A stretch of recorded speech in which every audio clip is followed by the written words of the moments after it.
Nous en sommes sur l'épanouissement en Christ. Il y a tellement de choses qu'il faudrait partager sur ce sujet, que c'est tellement vaste, que j'avoue que parfois, je me dis, qu'est-ce que je vais leur donner?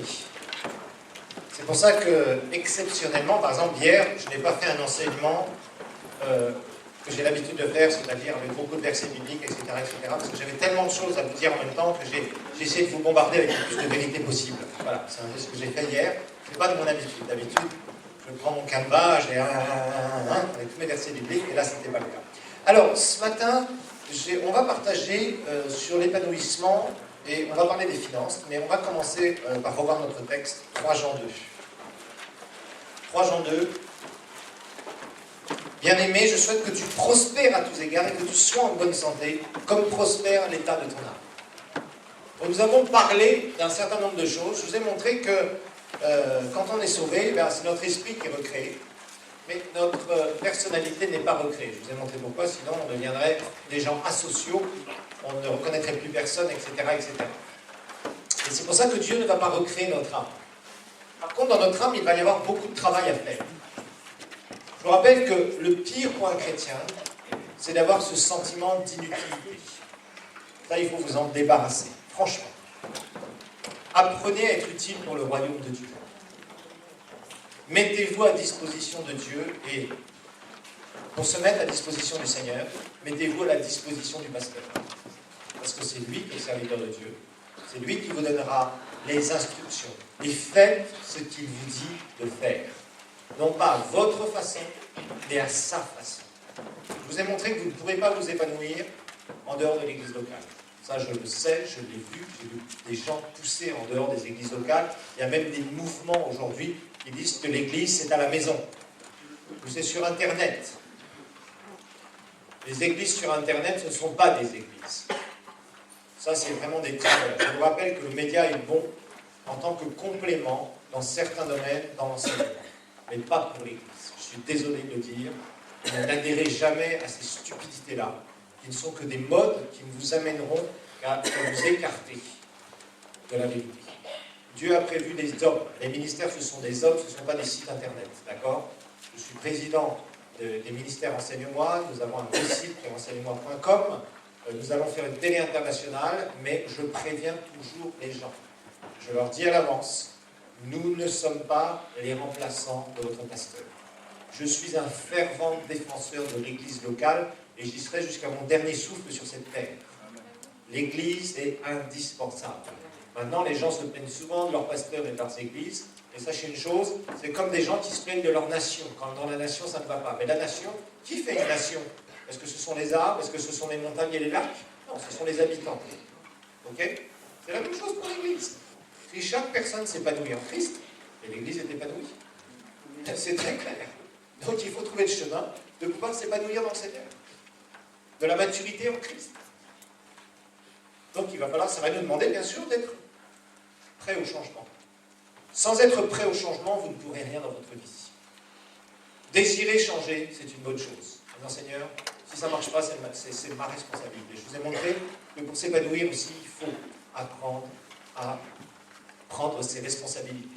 Malheureusement, tellement de chrétiens se déresponsabilisent dans la prière, se déresponsabilisent avec Dieu, etc., que finalement, à chaque fois qu'ils ont des défis, ils prient, et si ça ne marche pas, ils vont dire, voilà, Dieu ne voulait pas que je l'aie, Dieu me faisait attendre, etc., Enfin, toutes les stupidités qu'on peut entendre, parce que c'est vraiment de l'enfantillage. Et il est temps vraiment. Vous savez, ici à Nantes, vous avez un potentiel incroyable. Waouh! Quand je vois cette ville, le nombre d'habitants, c'est une ville qui grandit bien. Je ne sais pas, mais il y a de quoi faire des super églises ici. Des très très bonnes églises. Alors il va falloir bosser. Et je me réjouis de voir les pasteurs. Ça me fait plaisir. Vraiment, que Dieu vous bénisse les deux coups. Vraiment. Il y a vraiment une amitié et un amour qui se crée entre ces deux pasteurs et c'est chouette. C'est une bonne chose parce qu'on n'est pas en compétition. Vous savez, les gens des fois se bagarrent avec les histoires d'église, alors qu'il y a des centaines de milliers de gens qui sont dehors juste à la portée. Il faut aller chercher. Donc autant aller bosser. Autant aller travailler, c'est tout. Travaille, évangéliste, tu amèneras tes armes, plutôt que d'aller jeter un coup d'œil sur ce que tu peux piquer chez les autres. Non mais c'est clair. Vous savez que la plupart des églises qui démarrent, je les ai vus dans le monde francophone, actuellement, ce sont des transferts de chrétiens. Et c'est une catastrophe. Alors il y a certains orateurs qui ont vraiment, qui se présentent bien, qui parlent très bien, et qui attirent beaucoup parce qu'ils font beaucoup de pub en essayant d'utiliser les églises qui ne vont pas très bien, voilà, tout simplement. Et ça, c'est vraiment stupide. Je vous assure, nous devons évangéliser. Nous devons amener les gens à Christ. Ce n'est pas mon sujet, mais en tout cas, que ce soit dans votre cœur, et priez pour les âmes perdues, cherchez les âmes perdues, bossez pour les âmes perdues, essayez tous les moyens possibles et imaginables pour attraper les poissons. Voilà, que ce soit à la canne à pêche ou que ce soit avec des filets. C'est clair, pour les amener dans le royaume de Dieu. Alors, Dieu nous parle de prospérité. Prospérité, je vous rappelle, c'est l'épanouissement. C'est faire un bon voyage dans cette vie. Tant que tu es dans ton corps, tant que ton âme et ton esprit ne sont pas partis, tant que ton corps est encore vivant biologiquement, sur cette terre, tu es cloué, tu es collé sur cette terre, tu as une mission. Et tu dois t'épanouir, parce qu'au travers de ton épanouissement, tu vas rayonner du royaume et tu vas toucher les autres. Parce que je vous rappelle que les gens, les chrétiens tristes, malheureux, avec tout un tas de problèmes, des fois, il y a des chrétiens qui vont chercher conseil auprès des païens. J'ai déjà vu ça. Et après, ils vont leur dire, tu sais, moi j'ai Jésus dans mon cœur, hein, tu devrais venir à l'église, tu devrais toi aussi recevoir le Seigneur. Mais le païen n'a pas envie. Le païen n'a pas envie. Le païen veut voir quelqu'un qui vit les choses au-dessus de sa vie. Quand tu as une paix au milieu du trouble, il dit, mais toi, pourquoi tu es là? Tu es dans une paix extraordinaire. Oui, mais tu sais, on va tous perdre notre boulot. Oui, mais moi, ça ne m'inquiète pas, ça. Ça ne m'inquiète pas, parce que je sais qu'il y a quelqu'un que je sais et qu'il y a quelque chose de meilleur pour moi. Vous voyez, c'est des mentalités. C'est des dimensions différentes. Malheureusement, souvent, on voit les chrétiens qui se font envahir par les mentalités du monde. Il va falloir changer. Il va falloir changer. Alors, il y a une chose que vous devez savoir aussi, c'est pour être épanoui, eh bien, il faut générer des finances. Ça, que ce soit bien clair. Je sais que les gens n'aiment pas qu'on parle finances dans les églises, mais je suis désolé, je n'ai aucune honte à parler finances dans les églises. Loin de là. Parce que quand on commence à parler prospérité et finances, les gens commencent à dire, ah ça y est, on va parler de mon argent, parce qu'ils veulent nous soutirer de l'argent. Vous savez, de l'argent, j'en ai. Et j'ai pas de problème, parce que Dieu pourvoit à mes besoins. J'ai appris ça. Par contre, je viens d'un milieu chrétien où je pensais au début de ma vie chrétienne qu'il fallait que les chrétiens ne roulent même pas en voiture, parce que rouler en voiture c'était trop un luxe moderne. Je pensais qu'il fallait mal s'habiller, je pensais qu'il fallait être pauvre, et que pauvreté égale humilité. Non, pauvreté égale stupidité. Quand on est chrétien, quand on est fils du roi des rois, quand on est fille du roi des rois. Maintenant, c'est sûr qu'il y a des travers et des abus, on est d'accord. De toute façon, ne faites pas d'illusions. Partout, dans toutes les doctrines, il y a eu des travers et des abus. Je pourrais vous prendre la doctrine du baptême du Saint-Esprit, qui a été restaurée au travers du mouvement de Pentecôte. Mais moi, quand je suis né de nouveau, les gens le critiquaient, en disant, oui, ces gens-là, ce sont les parleurs en langue. Les parleurs en langue. Parce que, effectivement, ils avaient vu, il y avait des gens qui avaient vu des mauvais exemples. Les baptistes disaient ça, les pentecôtistes. D'ailleurs, ils continuent à le dire souvent.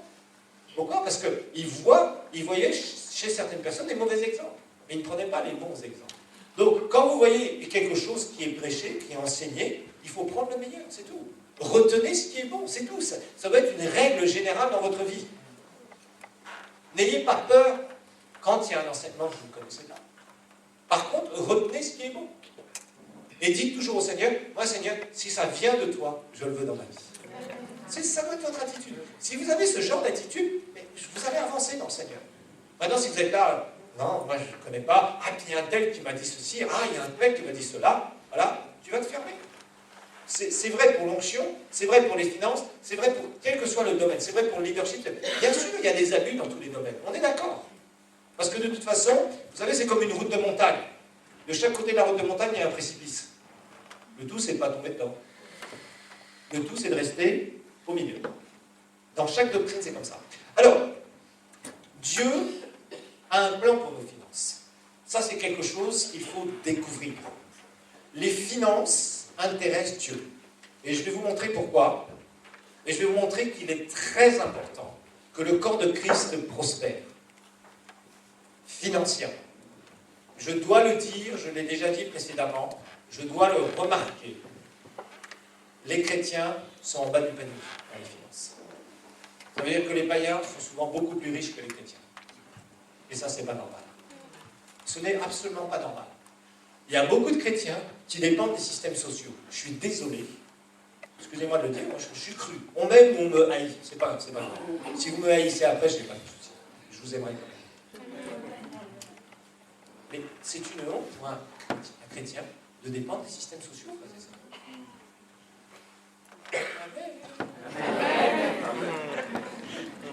Je suis désolé de le dire. La dîme du chômage ou du RRI, c'est pas une semence. C'est pas une semence. Tu n'es pas appelé à être assisté. Tu es appelé à produire et à aider les autres. Je vais te montrer ce que la parole de Dieu dit. Maintenant, tu peux être dans une condition difficile. Mais sache une chose, l'important, c'est pas où tu es aujourd'hui. L'important, c'est que tu changes ta mentalité avec la parole et que tu sois transformé dans tes finances. C'est comme ça que ça marche. Le chômage n'est pas pour les chrétiens non plus. Je tiens à vous le dire. Oui, le Seigneur veut que je sois 3 ans au chômage. Tu lis ça où dans la Bible? La stérilité financière n'est pas divine. Dieu t'a créé pour que tu sois productif dans tous les domaines. Spirituellement, relationnellement, financièrement, dans tous les domaines. Dans tous les domaines. Que tu sois fécond, que tu multiplies. Tout ça c'est biblique. Dieu nous a créés pour que nous puissions être des sources, non pas des pompes. Dis à ton voisin, ne sois pas une pompe, mais sois une source.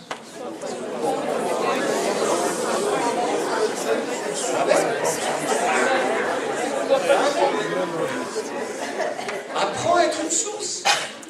Là encore, c'est un changement de mentalité. C'est se repositionner d'une façon divine. Tu as peut-être appris à être une pompe. Tu en as une responsabilité parce que si aujourd'hui tu es une pompe, ça veut dire que peut-être que tu as vu qu'il y avait un petit système où tu pouvais... Mais c'est pas divin ça. C'est charnel.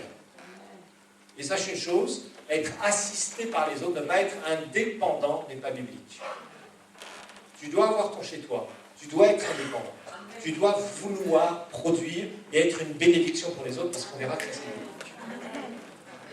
Malheureusement, beaucoup de chrétiens dépendent de systèmes qui sont uniquement des systèmes de ce monde. Et tu en es esclave. Donc il va que tu en sortes. On pourrait parler des dettes. Il y a des chrétiens qui sont bardés de dettes. Et c'est terrible. Alors il y a une chose, je vais faire quelques minutes sur les dettes avant de rentrer dans mon sujet, parce que c'est tellement un sujet d'actualité. Ne vous prêtez pas d'argent les uns les autres. Sinon ça finira en dispute. Et en gens qui quittent les églises. Mais ne faites pas ça. Vous allez vous retrouver avec des histoires. Moi, je le dis partout où je passe. Je dis que les chrétiens ne se prêtent pas de l'argent les uns aux autres. Si tu es riche et que tu veux bénir quelqu'un, qui te demande des sous, tu lui donnes, mais tu n'es pas lié. Okay, tu donnes une partie de la somme et c'est fini. Si le Seigneur t'a parlé clairement. Mais ne te lie pas avec quelqu'un en lui prêtant de l'argent et toi ne viens pas chercher auprès des chrétiens. Tu vas avoir des problèmes, vous allez avoir des problèmes, et ça se termine toujours mal. Toujours mal. Donc, c'est le genre de truc qu'il faut éviter. Les dettes, en général, il faut les crucifier. C'est important. Parce qu'il y a beaucoup de chrétiens qui se mettent dans des systèmes. Et le monde nous propose des tas de systèmes pour être dans les dettes. Les nouvelles méthodes bancaires, je les ai repérées ces derniers temps, on en parlait avec le pasteur Damas récemment. En fait, les banques vous font marcher avec 1 mois et 1 semaine de retard. Ah oui, on vous propose, maintenant les cartes de crédit, les cartes Visa, quand vous payez quelque chose, on ne vous débite plus à la fin du mois, on vous débite au début du mois prochain. Ils ne sont pas fous. Vous savez, ils ne sont pas fous ces gens-là. Ils savent qu'ils vous mettent dans un engrenage pour que vous soyez esclave, que vous ayez une dépendance. Faites attention, frères et sœurs. L'argent est quelque chose qui est important dans nos vies. Et Dieu veut faire attention à comment nous gérons notre argent. Rappelez-vous que vous êtes plus propriétaire de votre vie et vous êtes gestionnaire. Ça, j'espère que vous l'avez bien saisi.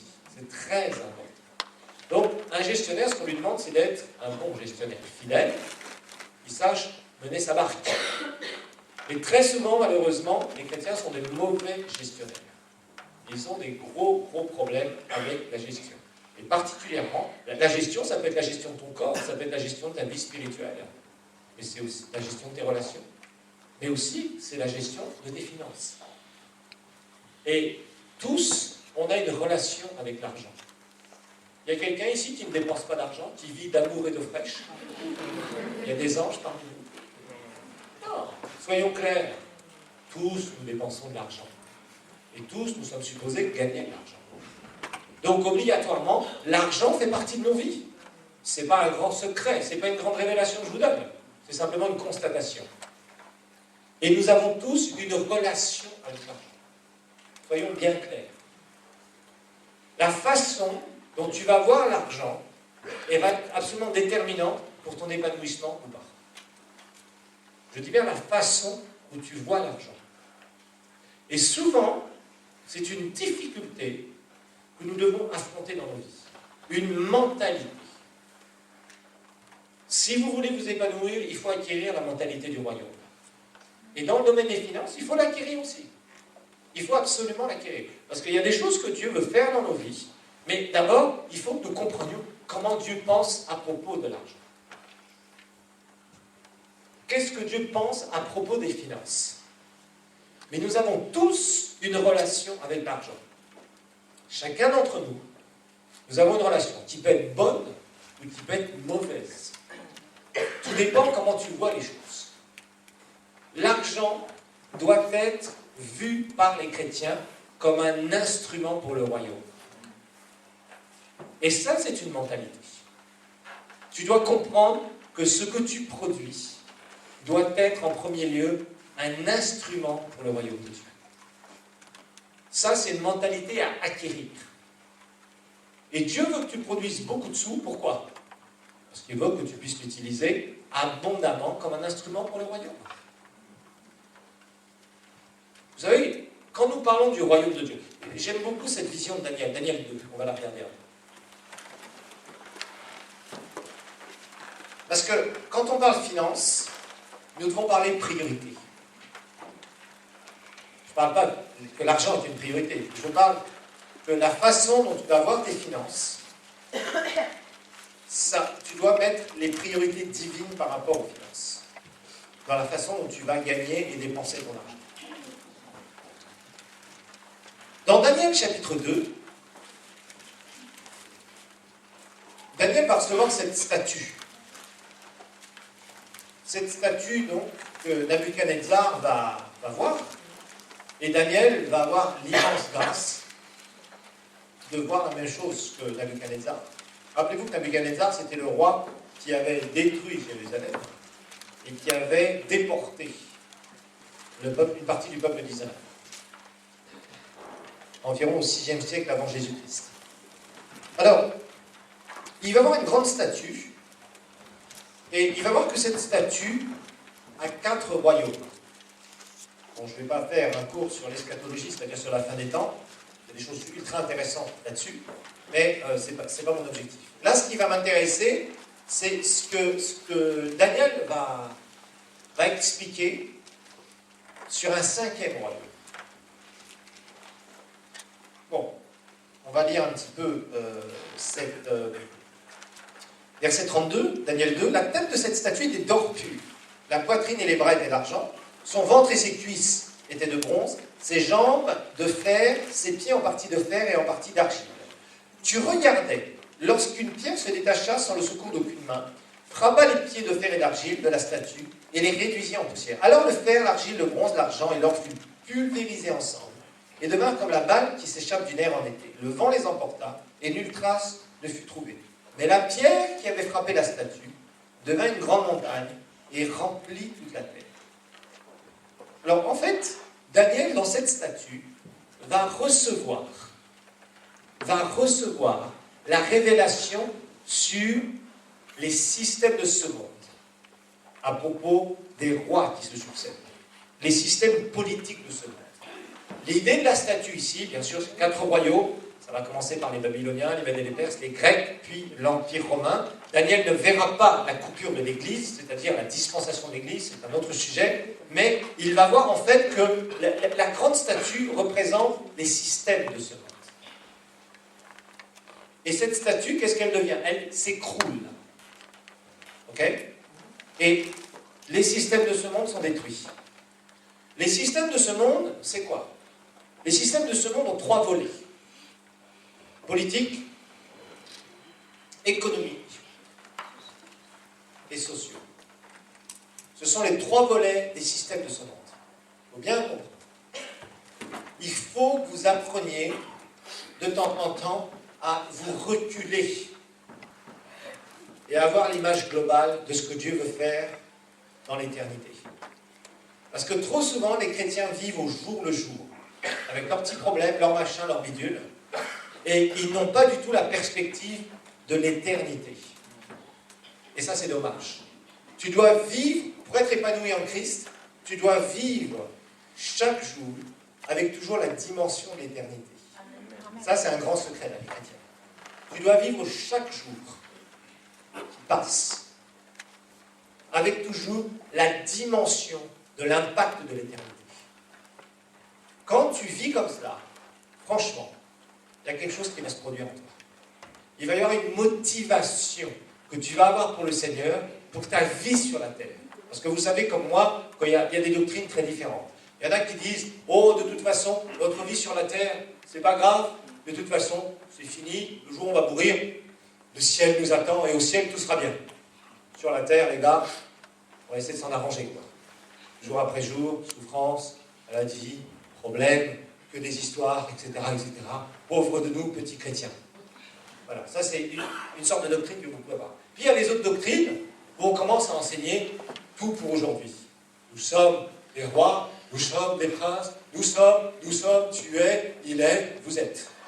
Et les gens sont là et ils se concentrent que sur aujourd'hui, aujourd'hui, aujourd'hui. Donc ils veulent des positions, ils veulent de l'argent, ils veulent des trucs, des machins, la bénédiction, seulement la bénédiction. Mais la bénédiction, sans avoir la perspective de l'éternité, ça deviendra une malédiction dans ta vie. Soyons bien clairs.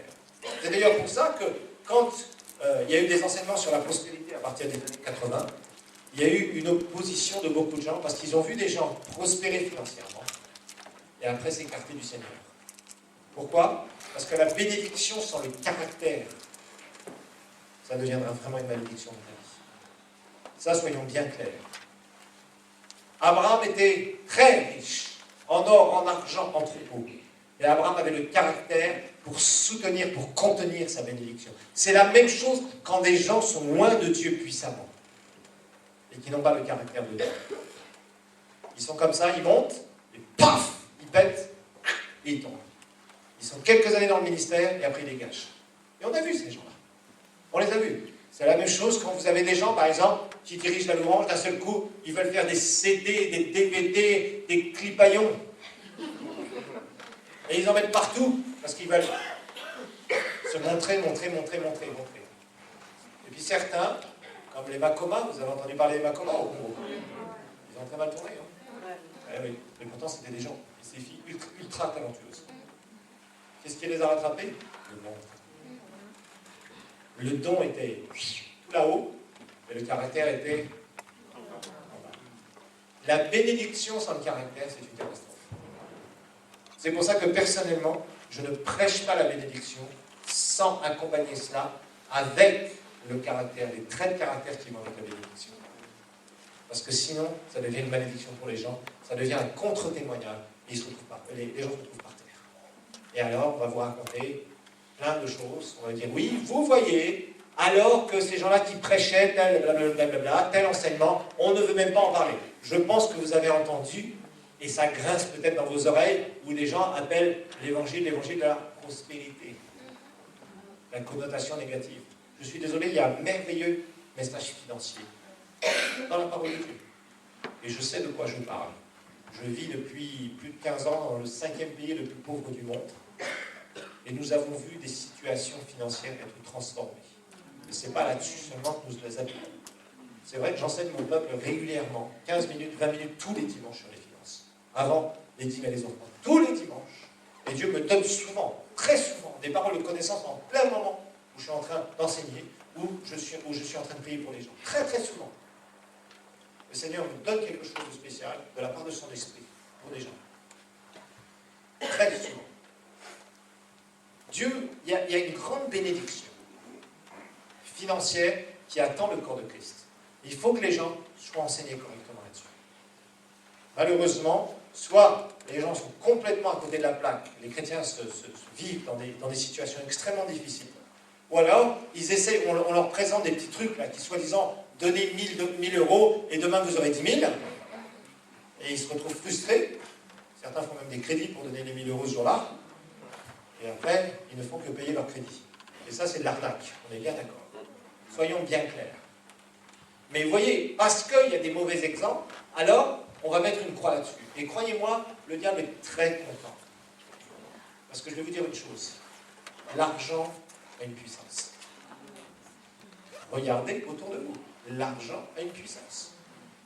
Et une grande puissance. L'argent amène de l'influence chez les gens. Beaucoup d'influence. Quelqu'un qui est très riche, c'est quelqu'un qui va être écouté en général. Regardez Bill Gates quand il se balade. Oh, c'est l'homme le plus riche de la planète. Oh, Bill Gates arrive dans notre pays.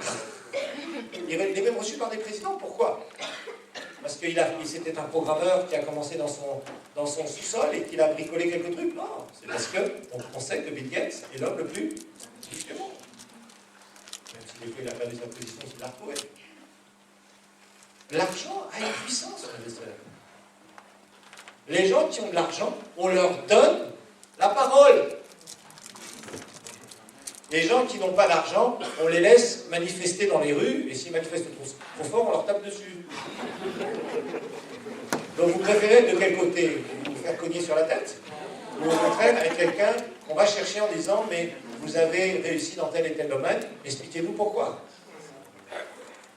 Alors arrêtons la farce, arrêtons de se voiler la face. Arrêtons de penser que les chrétiens doivent rester misérables et attendre le ciel. Nous avons besoin de finances pour l'évangile de Dieu. Vous voyez, vous êtes assis sur une chaise aujourd'hui. Ça coûte à la vie. Chaque chaise, chaque position, coûte à la vie. Chaque place ici. Ça coûte à l'église. Il faut bien le payer. Et le pasteur Damas n'est pas en train de dire « Oh Seigneur, envoie-moi des sacs d'euros avec des faux numéros, bien sûr, parce que le numéro existe en tête. Il faut que la banque le reconnaisse. » Dieu n'est pas un contrefacteur. Le contrefacteur sera puni de servitude pénale. Faire des faux billets, Dieu ne fait pas de faux billets. Ça va passer par les mains de qui? Des enfants de Dieu. Et là, il faut vraiment, vraiment qu'il y ait un changement de mentalité. Un gros changement.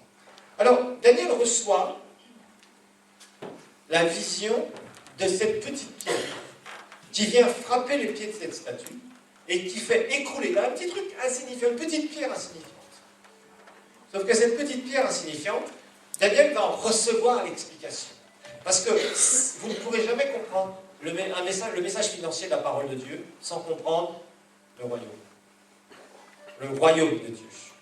Regardons ensemble l'explication qu'il va avoir. Bon, les quatre empires qui vont succéder, babyloniens, Mèdes et Perses, Grecs et Romains, c'est une autre partie, c'est la fin des temps. Mais regardons verset 44, pardon. 44.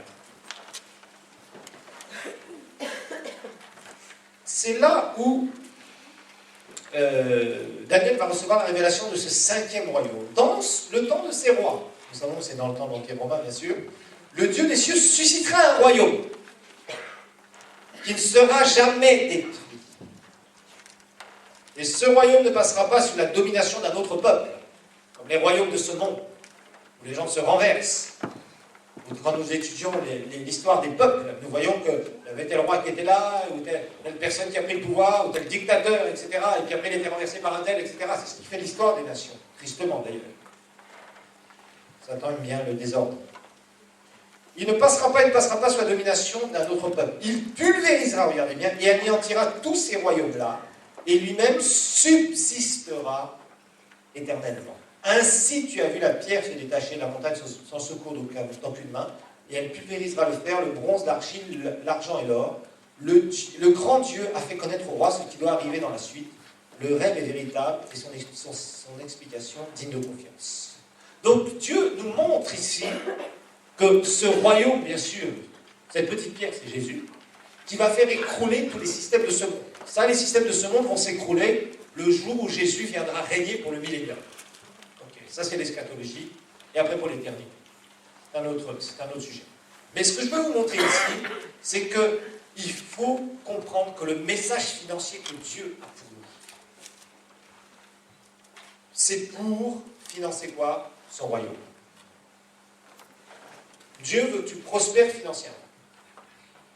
Mais d'abord, il faut que tu aies la compréhension, la perspective du royaume. Tu n'es pas là par hasard. Tu n'es pas là pour te marier, pour avoir des enfants. Tu n'es pas là pour avoir un bon boulot. Tu es là pour construire le royaume de Dieu. Ok? Le reste, c'est bien, mais ça ne doit pas être ta priorité. Tout ce que tu fais, tu n'es pas là pour étudier, tu es là, tu dois toujours avoir cette perspective. Tout ce que je fais doit être pour construire le royaume de Dieu quelque part. Doit être une pierre dans la vie. C'est pour ça que nos décisions, nos orientations, quelles qu'elles soient, nos prières doivent toujours être orientées vers le royaume de Dieu. Le royaume de Dieu. Si tu ne comprends pas ça, si tu n'as pas la révélation de ça, tu ne pourras jamais t'épanouir et prospérer non plus financièrement. Ce n'est pas possible. Sinon, ça serait une fausse prospérité. Il y a des gens qui prospèrent, mais c'est une fausse prospérité. La fausse prospérité, c'est de commencer à avoir la bénédiction de Dieu, comme je vous le disais tout à l'heure, sans le caractère. Ça, c'est la fausse prospérité. C'est pour ça qu'il y a des païens, on va dire, ils sont prospères. Non, ils ne sont pas prospères. Pas selon Dieu. Ils ont de l'argent, oui, mais ils ne connaissent pas Dieu. Ce n'est pas la prospérité, ça. Ça, c'est simplement amasser des richesses. Et Jésus l'explique d'ailleurs, ne pas s'amasser des richesses pour soi-même. Vous voyez, Jésus condamne le fait de faire de l'argent pour faire de l'argent. Ça, c'est vrai. Par contre, tu dois faire de l'argent parce que ta priorité, ça doit être le royaume de Dieu. La construction du royaume éternel de Dieu. Si tu ne comprends pas ça, si tu n'en as pas la révélation, et tu dois demander au Seigneur, Seigneur, montre-moi ce que c'est que ton royaume. Montre-moi la perspective du royaume. Donne-moi la compréhension du royaume, Seigneur. Et à ce moment-là, si tu es humble, si tu t'humilies devant le Seigneur, Dieu va commencer à te révéler des choses sur son royaume.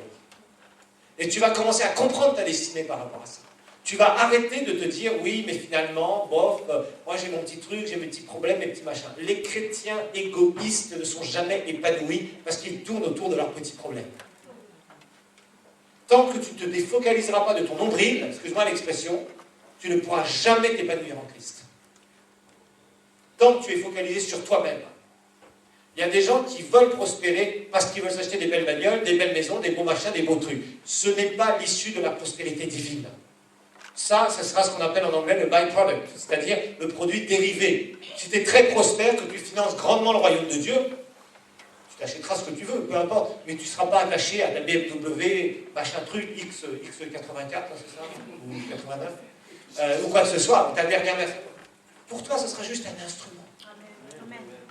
Un instrument. C'est tout. Les choses, la richesse, c'est un instrument qui doit nous aider à financer le royaume de Dieu. Mais regardez autour de vous, regardez ce ravage financier dans lequel nous sommes. La plupart des chrétiens n'ont quasiment rien. Au bout d'années, ils sont en Christ. Les païens possèdent quasiment tout. Dites-moi dans ce monde, combien y a-t-il de banques chrétiennes? Il n'y a que quelques pays qui ont compris ça. Nigeria, par exemple. Moi, j'ai à cœur de faire ça au Burundi, je le ferai. Tôt ou tard. Je le sais, le Seigneur m'a parlé il y a bien des années, je l'avais annoncé à l'église, il y a bien des années. Mais je sais qu'on va faire une banque. Parce que ça doit être, normalement, c'est notre groupe, en partie. Il y a quelques pays, comme ça, à droite à gauche, qui ont quelques trucs. En Angleterre, je crois qu'ils ont fait quelque chose, Kingdom Bank, quelque chose comme ça. Les chrétiens se sont mis ensemble. Mais ce ne sont pas des choses qui sont encore très connues. On va parler des médias. Aujourd'hui, on est dans une société ultra médiatique. Il y a plusieurs milliers de chaînes de télévision dans le monde entier. Il y a quelques années, il y en avait 2500. Combien y en a-t-il de chrétiennes? Vous pouvez les compter quasiment sur le bon an. Je parle des vrais chrétiens, pas des trucs bizarres. Vous pouvez quasiment les compter sur le doigt de la main. C'est tout à fait anormal. On est en veille. Y a-t-il un serveur de courrier chrétien? Non, on utilise tous. Il y a Yahoo Poubelle, Hotmail Poubelle, Gmail Poubelle. On reçoit tout un tas de publicités. Vous allez dans un coin, oh, femme à louer, femme à vendre. Parce que tu as mis dans ton truc, dans ton profil, que tu étais un monsieur, entre telle tranche d'âge et telle tranche d'âge. Et puis madame va te proposer d'autres choses, d'autres cochonneries. On est envahi de ce genre de trucs médiatiques constamment. Pourquoi? Parce que la plupart du temps, on va dire oui, on pourrait faire ça, mais ça va coûter trop cher. Oui, c'est ça, mais les chrétiens ne vont jamais pouvoir donner pour faire ce genre de truc. Oui, c'est difficile. Combien de fois sur le site internet, là, à Enseigne-moi, nous avons acheté nos bureaux cash. Ça nous a coûté 400 000 $, avec ce que nous avons refait. Certains vous avez donné ici, j'espère. Vous n'avez pas donné? C'est en masse que je vous parle. On a acheté ça cash. Mais on a reçu beaucoup de mails en disant « Oh, j'aimerais bien donner, mais en ce moment j'ai des problèmes, je ne peux pas faire. » 35 €? Quelle fortune. Grand silence dans la salle. Je suis sûr que c'est une catastrophe. C'est une catastrophe. Il y a des prédicateurs qui sont obligés d'utiliser tout un tas d'artifices pour qu'il y ait des financements qui soient donnés pour leur campagne d'évangélisation. Mais quelle tristesse, c'est triste, c'est malheureux. Je dirais pire, c'est honteux. Il y a des païens qui s'associent contre le cancer, contre le sida, contre le machin, contre le truc, contre le bidule. Et d'un seul coup, ils récoltent des millions et des millions d'euros comme ça. Ouf, des télétons, tiens. Si on faisait un chrétien-ton, ou un dieu-ton, c'est des noms, hein. Eh bien, on verrait les chrétiens, on verrait les chrétiens qui donneraient beaucoup moins que les païens. Et il y a des chrétiens qui donnent à des organismes païens. Et quand ils sont sollicités par des organismes chrétiens, ils disent mais pourquoi vous n'avez pas besoin d'argent? Priez. Non, vous comprenez un peu les mentalités. J'essaye un petit peu de... Voilà. Je fais exprès pour réveiller certaines choses. Mais franchement, la plupart des églises ne sont pas propriétaires. Moi, je connais des églises qui louent des locaux depuis plus de 20 ans ou 30 ans. Mais oui, mais j'en connais plus d'une. Plus d'une. Je connais une église qui a dépensé des centaines de milliers d'euros parce que le pasteur n'avait pas du tout d'anticipation sur la gestion. Et pourtant, une église qui avait pas mal d'argent, qui était dans la région parisienne. Le pasteur, pendant plus de 10 ans, il payait, je crois, environ 8 000 € par mois. Et ils étaient peu, ils étaient 80 personnes. Il y avait des gens riches là-bas. Le problème, c'est qu'ils se sont trouvés par terre. Parce que 90% des dîmes partaient dans le loyer. Ils auraient dû acheter, mais le pasteur, je ne sais pas, il y avait vraiment un problème de gestion à ce côté-là.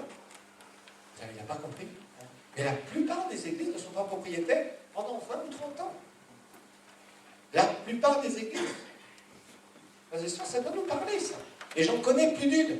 Je connais même des églises dans certains pays du monde qui ont plusieurs milliers de membres et qui louent toujours, après 20 ans. Ça dénote un problème sérieux. Ça dénote un premier problème, c'est que peut-être il n'y a pas de message financier. Donc les chrétiens ne prospèrent pas. Parce que quand les chrétiens ne sont pas éduqués dans les finances, ils ne sont pas provoqués à la foi. Et ils ne sont pas provoqués à vouloir faire mieux, à produire plus. Et c'est normal, parce que nous avons besoin de ça. Nous avons besoin d'être provoqués par la parole de Dieu, frères et sœurs. Donc, numéro 1, c'est vraiment de comprendre le royaume. Tu es là, non pas pour toi-même, tu es là avec la compréhension du royaume de Dieu. Maintenant, la Bible va nous donner la définition de la prospérité dans 2 Corinthiens chapitre 9.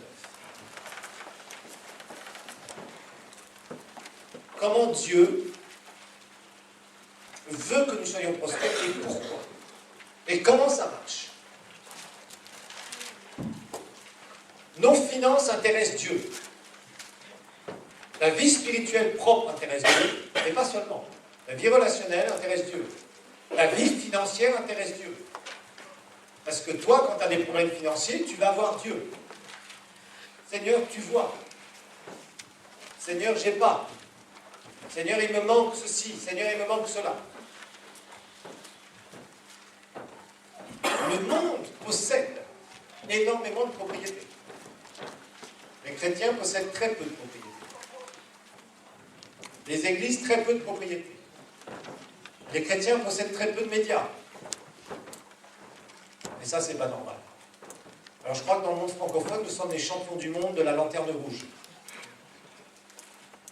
Le monde francophone, c'est un ravage au niveau des finances. Une catastrophe. La plupart du temps, les églises francophones n'ont que des problèmes financiers. Les francophones sont vraiment dans des difficultés financières. Et pourtant, ça devrait changer. Moi, j'ai vu tellement de gens être transformés. Je vous dis, dans un pays où il y a un chômage gigantesque, où il y a des difficultés dans tous les sens. J'ai vu des gens qui avaient à peine de quoi manger une fois, pas tous les 2 jours, presque tous les 2 jours, qui sont devenus chefs d'entreprise. Et qui tournent très bien. Et il n'y a pas de raison. Parce qu'ils ont commencé à être enseignés dans la parole. Ils ont commencé à comprendre des principes divins. Et à partir de ça, ils ont appliqué ces principes et ils sont sortis de la pauvreté. Ils sont sortis de la pauvreté. J'aimerais qu'on regarde un texte avant ce texte-là, parce que ça me vient là, et un certain d'entre vous, vous devez le connaître. Il y a vraiment quelque chose que vous devez avoir. Parce que vous l'avez très mal lu. Luc chapitre 6, verset 20. Excusez-moi. On va regarder ce texte, parce que ça, vous l'avez très mal lu, ce texte-là. Je vais vous le lire correctement. Vous avez mis les lunettes de la religion tous les jours quand vous avez lu ça. Il faut les enlever.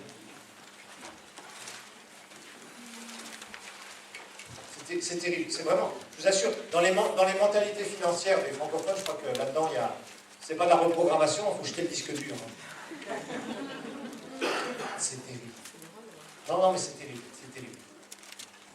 Les gens parlent, on les voit, ils ont vraiment des mentalités. C'est sûr, les chrétiens francophones, il y a vraiment un problème avec les finances. Et c'est un problème pour l'avancement de l'évangile. Vous savez, faire des églises coûte cher. Faire de l'évangélisation coûte cher. Faire des écoles bibliques coûte cher. Envoyer des gens dans des écoles bibliques coûte cher. Se médiatiser coûte cher. Sur Enseigne-moi, il y a des églises qui nous disent « Oui, 100 € par mois, c'est cher. » Waouh, 100 € pour une église. On va être sur le site Enseigne-moi. Mais de toute façon, vous n'avez pas besoin d'argent. Non, nous prions et les sacs d'or descendent du ciel, parce que j'ai la foi. Non. Non. Arrêtons de spiritualiser les choses qui sont simples.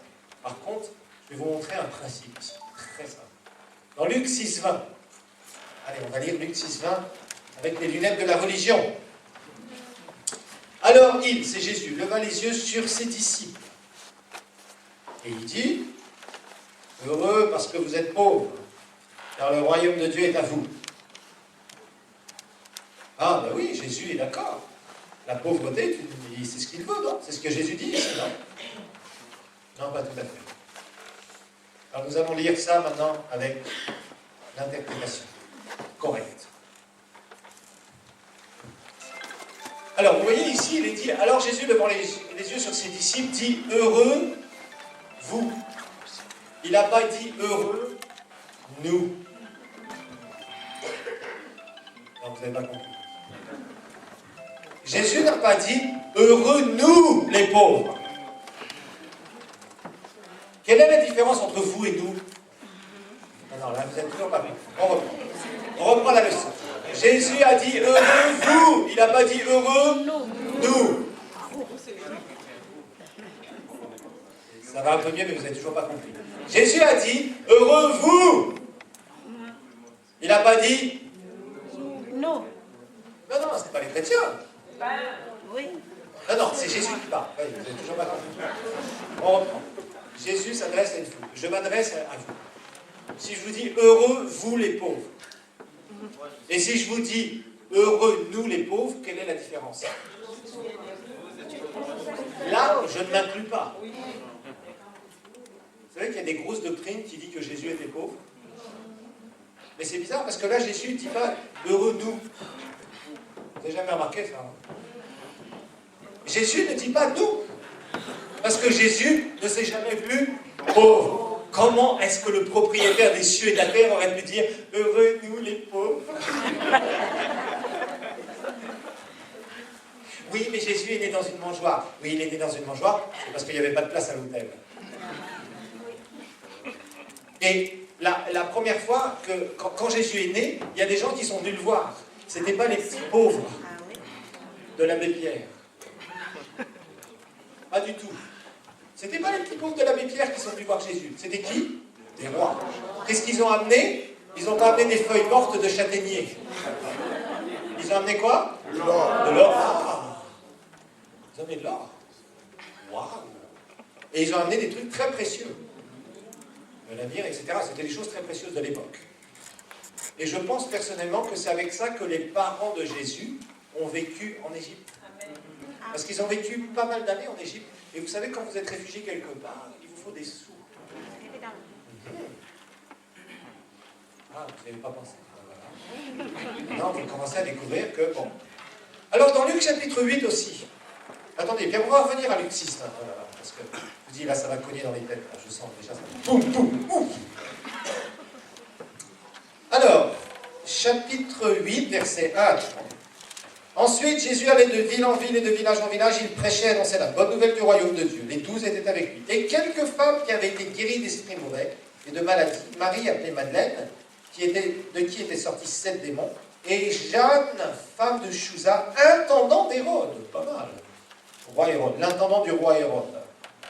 Suzanne et plusieurs autres qui l'assistaient de leurs biens. Oh, quelle mauvaise réputation. Jésus était assisté par des femmes. Apparemment, il n'en avait pas honte. Il y avait des femmes qui assistaient, c'est-à-dire qui finançaient. Jésus, vous savez, n'était pas là en train de prier la nuit en disant « Oh mon Père, aujourd'hui, je vais partir avec mes 12. » Et puis tu sais que Pierre mange beaucoup. En général, Pierre mange pour 3.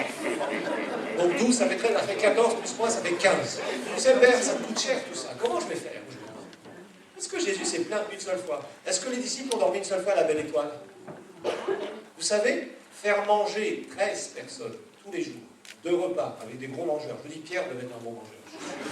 Au ciel, vous verrez, on discutera avec lui. Tu sais, moi je mangeais beaucoup. Hein. Pendant les 3 ans et demi qu'on a suivi Jésus. C'était des gens costauds, c'était des pêcheurs de poissons, c'est normal, ils bouffaient. Il fallait nourrir tous les jours.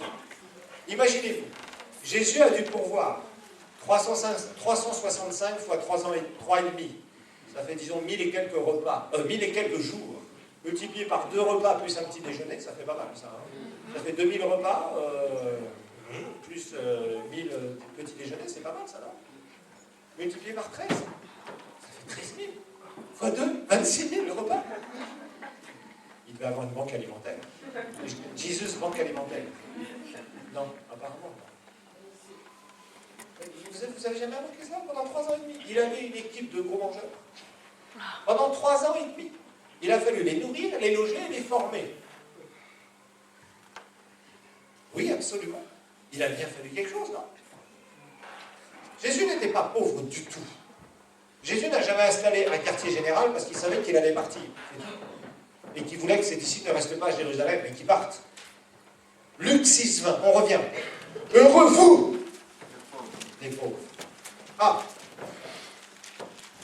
Jésus n'a pas dit ici, heureux parce que vous êtes pauvres. Je répète, vous n'avez pas compris. On reprend, décidément.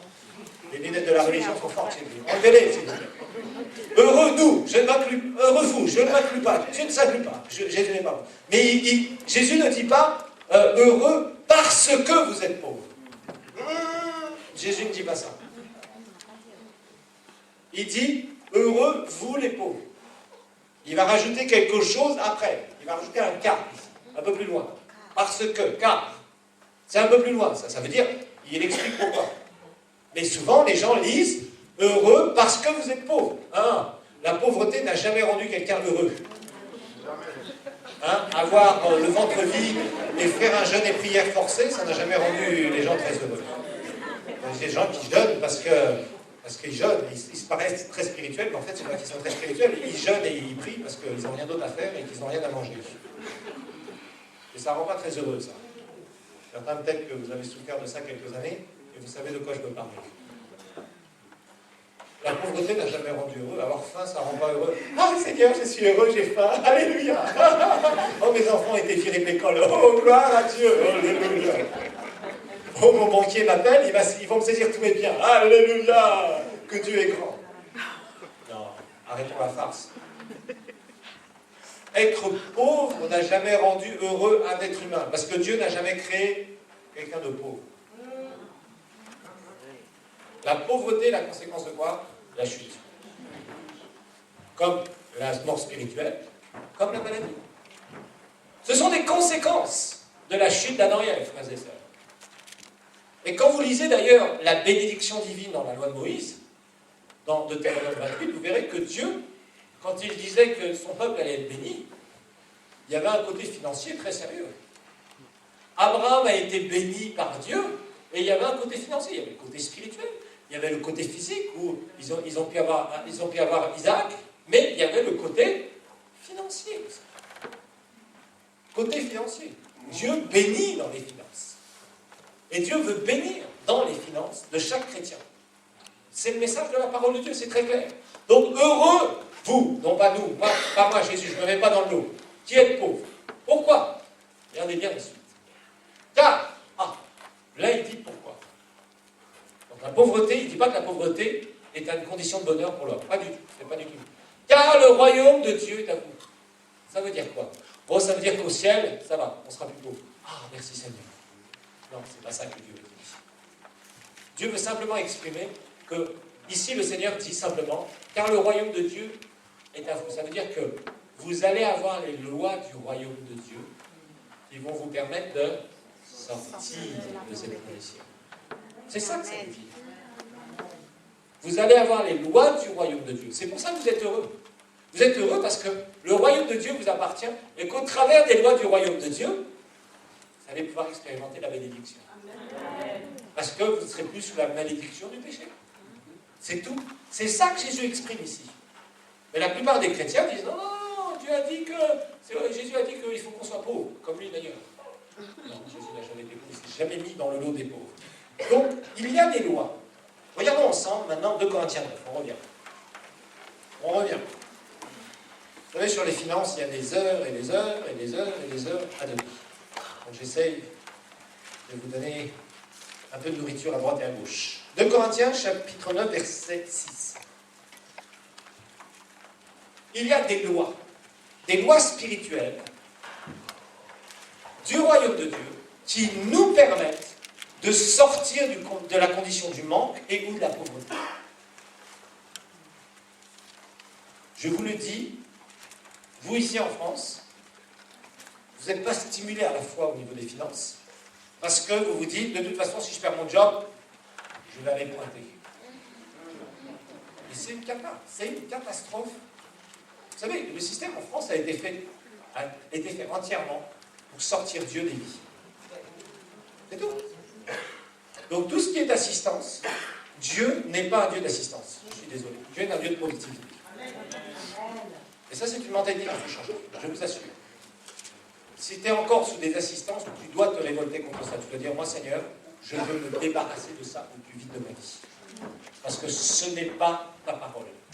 Tu dis, Seigneur, que je dois être productif, que je ne dois pas être stérile financièrement. Je vous dis, il y a une stérilité financière et ce n'est pas biblique. Un homme ne peut pas être épanoui s'il ne produit pas. Ça, c'est très clair. Nous sommes appelés à être des sources, rappelez-vous, non pas des pompes. Ok? Alors, 2 Corinthiens, chapitre 9, verset 6. La Bible nous dit au verset 6, d'abord, celui... Est-ce qu'on peut afficher? Verset 6. Pas verset 1, je l'homme qui affiche là-haut. Verset 9, oui, en plus. 2 Corinthiens, chapitre 9, verset 6. Apparemment, Apparemment, il allume l'ordinateur. C'est bon? C'est bon? Verset 6. Alors, sachez que celui qui sème peu moissonnera peu, et celui qui sème abondamment moissonnera abondamment. La première chose que vous devez savoir, c'est que votre argent pour Dieu est une semence pour son royaume. Ça, c'est très important à comprendre. L'aspect de la semence, c'est quelque chose qui est fondamental à comprendre. Ton rôle est de semer dans le royaume de Dieu. Tu donnes au royaume de Dieu. Je donne au royaume de Dieu. Je ne paye pas. Parce que ça aussi, il y a des prédicateurs qui disent qu'il faut payer la dîme. Je suis désolé, payer quelque chose, ça veut dire c'est quoi? C'est un dû. Une facture. Tu achètes quelque chose. Non. La Bible nous dit clairement, et elle nous parle de finances ici, elle nous parle de semer. Ça veut dire que quand nous donnons nos dîmes et nos offrandes, nous semons. Nous semons. À chaque fois que tu donnes au Seigneur, tu dois voir ça comme une semence. Une semence pour faire avancer le royaume de Dieu. Ça, c'est numéro 1. C'est comme ça que tu dois voir numéro 1. Donc, je contribue à l'avancement du royaume de Dieu. Et c'est un privilège. Frères et sœurs, c'est un privilège. Donner au Seigneur est un privilège. Dieu accepte notre argent comme une semence dans son royaume. C'est un privilège que seuls nous, les enfants de Dieu, nous avons. Un païen qui donne dans le royaume de Dieu, ce n'est pas un privilège pour lui. Parce que la porte n'est pas ouverte pour lui. Mais pour nous, c'est ouvert. Tu es enfant de Dieu, tu es enfant du royaume de Dieu, et tu donnes au Seigneur, tu as le privilège de semer dans son royaume. Moi, je trouve ça extraordinaire. Il faut apprendre à jouir des privilèges. Ce n'est pas un dû, ce n'est pas un impôt, ce n'est pas une facture à payer, c'est un privilège. Et la Bible nous parle ici que c'est une semence.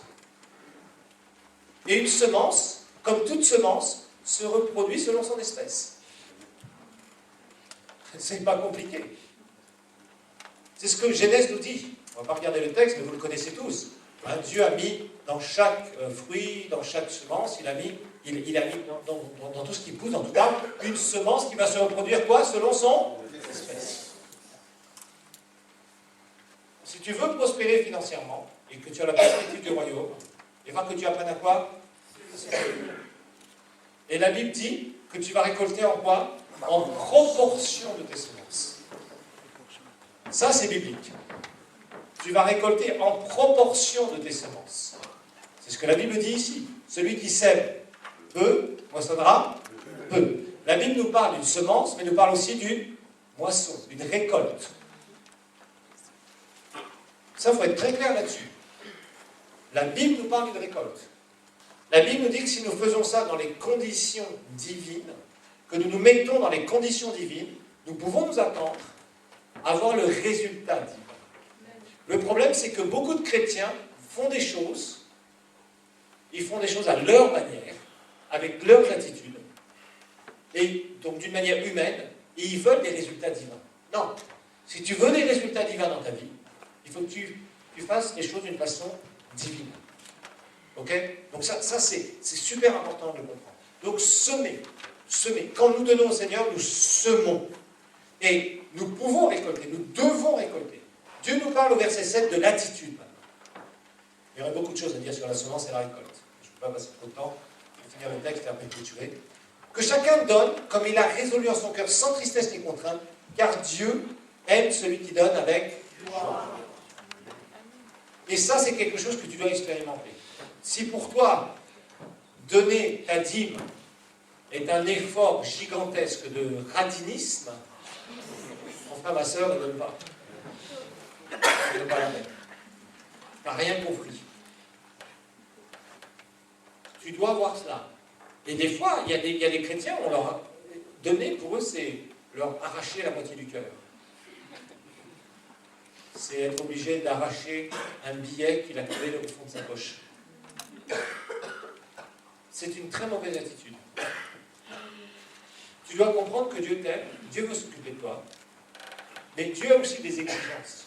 Vous savez, on a beaucoup entendu parler de la grâce, et les gens prennent le prétexte de la grâce pour dire, mais moi je le fais comme je le ressens. Surtout dans les églises de charismatoplanants, c'est comme ça. Tu le ressens, tu fais. Tu ne ressens pas, tu ne fais pas. Tu ne vis pas par les sentiments, tu vis par la parole. La parole de Dieu, c'est elle qui doit être ton guide. Si la parole de Dieu te dit de semer dans le royaume, tu sèmes dans le royaume. Si tu as une mauvaise attitude, que tu sens que tu as du mal à le faire, tu dis, Seigneur, pardon, j'ai une mauvaise attitude vis-à-vis de toi. Et je me repens. Seigneur, s'il te plaît, aide-moi à ce que je puisse apprendre à donner avec joie. À financer ton royaume. Vous savez, quand une église comprend le message financier, c'est une église qui est bénie. Et on est tous heureux. Le jour où on peut acheter notre propre bâtiment, qu'on peut avoir un impact dans l'endroit où on est, et on est heureux. On est tous heureux parce qu'en fait, on réussit tous ensemble. Et là encore, on a ce sentiment d'être utile et de réussir. Mais vous savez, c'est comme moi je dis souvent, quand il y a des grands défis financiers, on utilise le principe de la fourmi. Quand vous observez des fourmis, vous savez qu'une fourmi porte, je crois, jusqu'à 100 fois son poids ou quelque chose comme ça. Mais une fourmi toute seule ne peut pas porter un grand bout de bâton comme ça. Par contre, des fois, on voit des fourmis, on les observe, elles sont une centaine. Bon, ben c'est pareil avec nous. On doit chacun faire son rôle. Si chacun fait quelque chose, il n'y a pas de problème. L'Église s'en sort très facilement.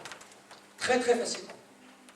Et quelques années après, l'Église, d'abord, quand les gens ne retiennent leurs finances dans le royaume de Dieu, ils empêchent leur prospérité. C'est un truc vicieux, c'est un cercle vicieux que le diable connaît très bien. Parce que plus tu apprends à donner d'une façon scripturelle, plus tu vas prospérer. Plus tu prospères, plus tu donnes. Et plus tu donnes, plus tu prospères. Et plus tu prospères, plus tu donnes. Et l'Église, c'est qui? C'est nous. Donc si nous sommes X à faire la même chose, au bout de quelques années, qu'est-ce qui se passe? Il y a une montée en puissance de l'Église. Et il y a une bénédiction particulière. Quand une Église est une Église de donneurs, je vous assure, moi j'ai une Église de donneurs là où je suis. Et je vous assure, on est parti vraiment, on est parti avec rien. Rien. On n'avait rien. Aujourd'hui, on s'est acheté un bâtiment qui coûte 700 000 $, mais en plus, on a fait des travaux et des machins, on est à plus d'1 million de dollars. Notre bâtiment vaut plus d'1 million et quelques de dollars. Dans le 5e pays le plus pauvre du monde. Et on finance un pasteur au Congo, on va financer un autre au nord du Burundi avec une autre église, et on donne, on finance des orphelinats, on finance des machins, on finance toutes sortes de choses. Et il n'y a pas de problème, parce que Dieu est un Dieu de provision. Mais on n'est pas arrivé là du jour au lendemain. Il a fallu d'abord changer les mentalités. Il a fallu que chacun fasse quelque chose. Là, on est en train de faire des offrandes pour une sonorisation. On va acheter une sonorisation à 60 000 $, et on est en train de la faire. Et on avance. Et nous avons fait des centaines de milliers de dollars de travaux dans ces 3 dernières années. On avait emprunté un peu à la banque. On a encore 3 ans à payer à la banque. Dans 3 ans, nous sommes libres de toute dette. Et on aura fini tous nos bâtiments, tous nos travaux, tout sera équipé, moquette, salle ultramoderne, salle de 2500 places. Et nous sommes les seuls à avoir fait ça. Il y a des églises qui ont commencé avant nous, qui ont plus de monde que nous, plus de gens que nous, mais qui sont encore sous des tôles et des machins et des bambous. Pourquoi? Parce qu'ils n'ont pas enseigné sur les finances. Les chrétiens doivent être éduqués dans les finances. Dis, je dois être éduqué dans les finances. Je dois être éduqué dans les finances. Par la parole de Dieu. Par la parole de Dieu. Je veux comprendre les principes. Je veux comprendre les principes financiers du royaume de Dieu. Financiers du royaume de Dieu. Amen. C'est important, frères et sœurs. Les chrétiens doivent être éduqués. On doit être éduqués dans les choses spirituelles, mais nous devons être éduqués dans les finances. Et c'est le rôle des pasteurs et des enseignants. Alors, ici, la Bible nous parle de l'attitude. Quand tu sèmes avec tristesse, laisse tomber. Repens-toi. Ce n'est pas une semence. Ta semence va mourir. Elle ne va rien produire. Quand tu sèmes, parce que tu t'es fait manipuler par un prédicateur qui dit ici, il y a 20 personnes qui doivent donner 1000 € tout de suite, dans les quelques minutes, je vais prier pour eux et d'un seul coup, tout va changer dans leur vie. Ça, c'est de la manipulation. Ne vous faites jamais manipuler. Si vous voyez ça, vous dites ok, c'est tout. tu te tais, si c'est dans une grande conférence où il y a des histoires, des machins, tu dis rien de spécial, tu repars chez toi, mais il ne te laisse pas avoir par ce genre de choses. Il n'y a pas de pression financière à faire sur les chrétiens. D'accord? N'acceptez jamais ça parce que ce n'est pas une semence. Ça ne produira rien dans vos vies et ça ne produira aucune récompense éternelle pour vous. Sachez une chose, tout ce que nous faisons dans le Seigneur, dans l'obéissance, hein, ça aussi, je pourrais vous enseigner là-dessus, nous avons des positions dans le royaume futur qui nous attendent. La Bible nous parle de récompense. Le salut est gratuit, mais les récompenses, c'est selon ce que tu auras fait dans le Seigneur. Absolument. Selon ce que tu auras fait dans le Seigneur, tu auras ta récompense, c'est-à-dire ta position dans le royaume futur, dans le millénium et dans l'éternité. C'est là où tu seras peut-être un simple sujet de sa majesté, où tu seras peut-être un grand prince du royaume. Tout dépendra de ce que tu auras fait dans ton corps ou pas. C'est ce que la Bible nous dit dans 1 Corinthiens 3. Et nos finances seront une contribution par rapport à ce que nous aurons fait ou pas dans notre corps. Absolument, ça en fait partie. Et les âmes que tu auras appelées à Jésus, ça en fait partie aussi. Ceux pour qui tu auras prié efficacement, ça en fait partie aussi. Il y a plein de choses qui font partie des paramètres de notre future récompense, où Dieu nous glorifiera, mettra la gloire sur nous à ce moment-là, et nous donnera une position dans le royaume futur. Alors, verset 8, il est dit. Le verset 8, c'est vraiment la définition de la prospérité financière. Voilà. Si vous voulez une définition de la prospérité financière, vous l'avez dans 2 Corinthiens, chapitre 9, verset 8. Voilà. Là, dans ce verset, nous avons toute l'explication sur ce qu'est la prospérité. Et Dieu, vous voyez, et Dieu, quand on a semé avec une bonne attitude, alors, voilà, on a vraiment au verset 6. Le problème, c'est que les chrétiens prient quand ils ont des problèmes, Seigneur, donne-moi un travail, Seigneur, donne-moi un meilleur salaire, Seigneur, blabla, Seigneur, Seigneur, Seigneur, Seigneur, tout ça c'est gentil, mais qu'est-ce que tu as fait pour déclencher le mécanisme de la prospérité dans ta vie? Si tu ne fais rien, tu te bloques toi-même. Vous savez, la prière sans obéissance n'amènera à rien. Parce que la prière doit être mixée avec ta foi. Et ta foi est une action. C'est agir sur ce que tu crois. Il y a beaucoup de chrétiens qui disent « Le jour où je serai bien financièrement, je vais donner au Seigneur. » Grave erreur. Il y a beaucoup de chrétiens qui sont comme ça. Non, commence là où tu es aujourd'hui. Oui, mais le mois dernier, j'ai fait ça et maintenant, j'ai des difficultés financières. Non, tu n'as pas des difficultés financières. Tu as deux choses. D'abord, ça ne va pas venir du jour au lendemain. Quand tu sèmes quelque chose aujourd'hui, est-ce que tu vas aller récolter demain? Non. Ben, mes enfants ont fait ça un jour. Quand ils étaient petits, ils avaient semé des pommes de terre. Ils avaient mis ça dans la terre. Et le lendemain matin, j'ai trouvé les portes de la maison ouvertes tôt. Je dis, mais vous êtes déjà sortis? Oui, oui, oui, parce qu'on a regardé les pommes de terre, on a été voir si elles avaient poussé. Ils avaient déterré les pommes de terre, ils avaient enlevé les semences. Et beaucoup de chrétiens font d'ailleurs. Ils enlèvent leurs semences et leurs semences pourries. Parce qu'il a des terres pour savoir si elle a poussé le lendemain. C'est pas comme ça que ça marche. Ce n'est pas comme ça que ça marche. C'est un processus de libération de la bénédiction dans ta vie. La bénédiction, vous savez, c'est comme quelque chose qui va couler dans ta vie, et au début, c'est des gouttes. Parce que tu ne connais pas les principes divins. Toi, tu as, la bénédiction, c'est comme un gros robinet. Et Dieu a mis un immense réservoir dans le ciel, et il faut que tu apprennes à ouvrir le robinet, et à l'ouvrir de plus en plus. Et tu l'ouvres avec les principes du royaume, et avec les valeurs de Dieu. Rappelez-vous de ces deux choses-là, très importantes. C'est comme ça qu'on fait. Les valeurs ici financières, ce sont les valeurs d'intégrité, d'honnêteté, etc., de valeur au travail, d'excellence, etc. Il y a beaucoup de choses que j'aurais à dire là-dessus, je n'ai pas le temps de venir là-dessus. Parce que je vous dis, dans les finances, il y a beaucoup de domaines dans lesquels il faut apprendre à travailler. Dans l'excellence, dans les priorités, dans la gestion aussi. Parce qu'il y a des gens, ils ont des gros salaires, mais tout ce qui rentre, ça sort. Et encore, il y a plus qui sort que ce qui rentre. Ta prospérité n'est pas ton salaire. Tu peux gagner 5 000 € et avoir des problèmes de dette jusqu'au cou. Tu peux même en gagner 10 000, c'est la même chose. Par contre, tu peux en gagner 2 000 et mettre de l'argent de côté. Tout dépend de comment tu t'arranges. Ta vraie prospérité, c'est le différentiel entre ce qui rentre et ce qui sort. C'est-à-dire ce que tu es capable d'avoir tous les mois en plus, en ayant honoré tous tes engagements d'abord vis-à-vis du Seigneur et après dans le naturel. C'est ça la vraie prospérité. C'est pas ce qui rentre, parce que tu peux avoir beaucoup de choses qui rentrent, mais tu peux être aussi un ultra dépensier. Il y a des gens qui ont des problèmes comme ça. Le moindre truc qu'ils ont, le dernier iPhone, le iPhone 5 Plus, il me le faut aujourd'hui. Sinon, je me sens mal au culte dimanche. Ah, il y en a qui dépensent. Hein. Tout est fait pour eux. Alors, verset 6, il dit, et Dieu le pouvoir, ou la puissance, la capacité de vous combler, regardez bien, de toutes sortes de grâces. Qu'est-ce que ça veut dire? Être comblé, ça veut dire quoi? Être comblé, ça veut dire que la coupe déborde. Ça veut dire que hein, si votre vase se remplit un peu à moitié, bon, ça veut dire que ça va, mais sans plus. Vous avez quelques réserves. Quand le vase est rempli complètement, ça veut dire que vous êtes pourvu, vous êtes tranquille.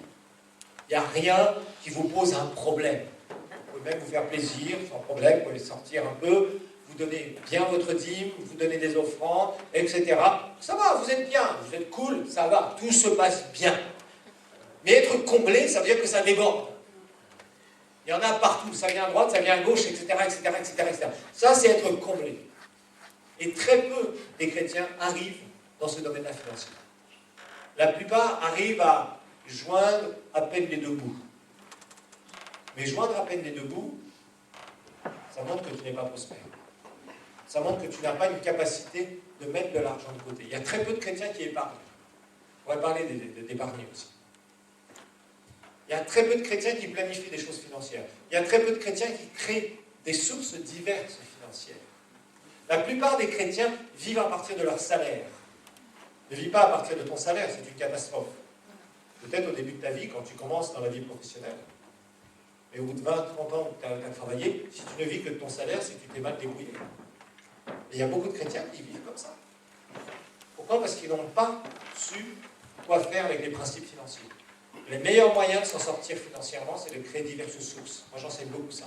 Diverses sources financières qui te rapportent à droite, à gauche. Et quand tu fais le total de tout ça, bah, tu vis très bien. Tu n'as pas de souci. Mais s'il y a une source qui s'arrête, tu n'as pas de souci. Ça ne fait pas une occasion au diable de t'attaquer sur ta source. Ah oui. Il ne faut pas lui laisser des belles opportunités qu'il aime trop. Il faut que tu redeviennes esclave d'un système. Vous savez, il faut sortir de l'esclavage des systèmes financiers de ce monde. C'est très important. Et ça demande de l'intelligence divine, de la compréhension sur comment fonctionne le royaume de Dieu par rapport au système de ce monde. Rappelez-vous, c'est ce système qui essaie de vous influencer. Alors Dieu a le pouvoir, la capacité, si tu obéis, si tu sèmes, tu apprends à semer, et tu t'attends à ta récolte, que si tu le fais de la bonne manière, avec la bonne attitude, vous comblez de toutes sortes de grâces. Grâce, c'est quoi? La grâce, c'est la faveur imméritée. Ça veut dire que tu vas avoir des choses, des gens qui vont te faire des dons, par exemple, des fois. Tu dis, ah, waouh, pourquoi? C'est normal, parce que tu as déclenché tes mécanismes de prospérité. Afin que possédant, regardez bien, possédant à tous, toujours, regardez bien ici, possédant toujours, à tous égards, de quoi satisfaire à tous vos besoins. Vous voyez les tout ici. Pas les toutous, les petits chiens, c'est les tout. C'est-à-dire, vraiment, vous ayez tout. Possédant toujours à tous égards de quoi satisfaire à tous vos besoins. Ça veut dire qu'il n'y a pas un moment dans le temps où tu vas te dire comment je vais faire pour rembourser ça. Comment je vais faire pour ça ou pour ça, pour payer ma facture de... Non. C'est même pas dans ta tête. Quand tu es prospère, il n'y a pas de problème. Tu payes ce que tu dois payer. Tu n'es jamais en retard dans tes paiements. Tes factures, tes machins, tes histoires. Tu payes ça tranquillement. Tu n'as jamais de soucis sur ce côté-là. Donc tu possèdes à tous égards de quoi satisfaire à tous tes besoins. Ça veut dire que tu es pourvu. Tu es pourvu. Il n'y a pas un besoin dans lequel tu ne réponds pas. Tu es parfaitement pourvu. Et regardez après ce qu'il dit. Regardez, ça c'est le différentiel de la prospérité. Et que vous ayez encore en abondance pour toute œuvre bonne. Ça c'est intéressant. La vraie prospérité, c'est que tu t'es fait un standard de vie selon tes capacités.